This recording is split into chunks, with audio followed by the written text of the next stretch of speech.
Hello, welcome back to my channel. This is Christina Sparks with Coldwell Banker, selling Missouri from lake to lake. Thank you for coming back and watching another video. Today we are going to be talking to home sellers, and this could be some good information for buyers just to know going into buying a home, what holds value, what doesn't. But today we're going to be talking about what to consider when pricing your home. So let's get into it. Okay, let me preface this with pricing a home is probably the most important thing you can do. Pay attention to these things that we're about to go over. Pricing is the key to getting your house sold quickly and being competitive in the market with other houses that are on the market for sale. So here we go. Let's talk about pricing, what matters when you decide what you want to list for. Let's go. Okay, the first thing you need to consider is the property condition. Now, this is tenfold and has layers. So it's not just like, is it livable? Yes or no. There are so many different factors into it. Livability and the desirability of the home. So not only is it going to have to do with like its condition, technically, it's going to have to do with age, quality of the upgrades, and how well the home was cared for. And that's a big one in my books, because when buyers walk through houses and they see the vent filters haven't been changed in 6 to 8 months, years, seen some dirty ones, okay? And when they see that they haven't changed those or cleaned the filter out, they wonder, what else have they not taken care of? Like, a filter is so easy. What else have they neglected over the time that they've owned this home? And design choices. This is a big one, and I don't think it's taken into account as much, but the style of flooring, the type of flooring, the brand of windows, paint colors, all of those things have to do with the condition, aka factor into the price of your home. Okay, number 2, location.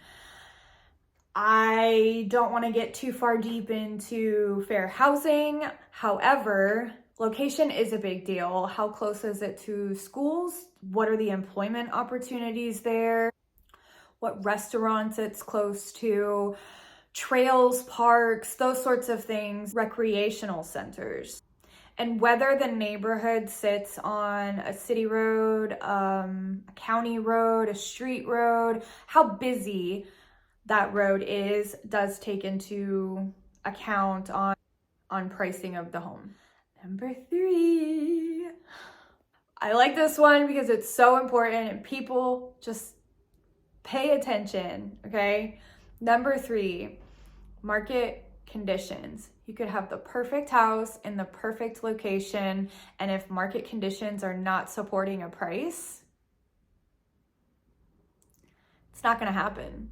Plain and simple. So with this one, I will kind of there's 2 different types of markets. I guess there could be 3, maybe a normal market. So you have a seller's market and a buyer's market. A seller's market's gonna be where the demand, the buyers are coming through floodgates, and there's not enough houses listed for sale to accommodate all of those buyers. So in that scenario, a seller can charge more and more than likely get it. COVID. We saw this a lot in 2020 through 2022. Not so much anymore just because interest rates are so high. But yes, market conditions actually do have an effect on the price of your house. Buyer's market. So in a buyer's market, let's think back to 2008. That was a buyer's market. Yeah, it was a crash, whatever. But there were so many houses on the market for sale and not enough people buying them. So it's always a supply and demand balance, what kind of market it's going to be. But nevertheless, market conditions do have a factor in your pricing. Okay, so number 4, Another thing that has to do with the price of your home is going to be homes that have recently sold.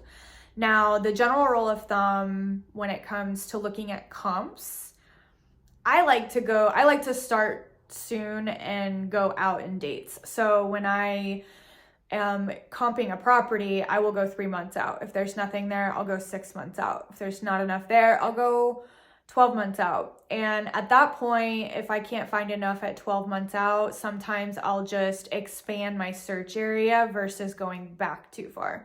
The market changes so much, especially the last couple of years, that I can't go back to 18 months ago when the market was insane and comp a house now on those prices.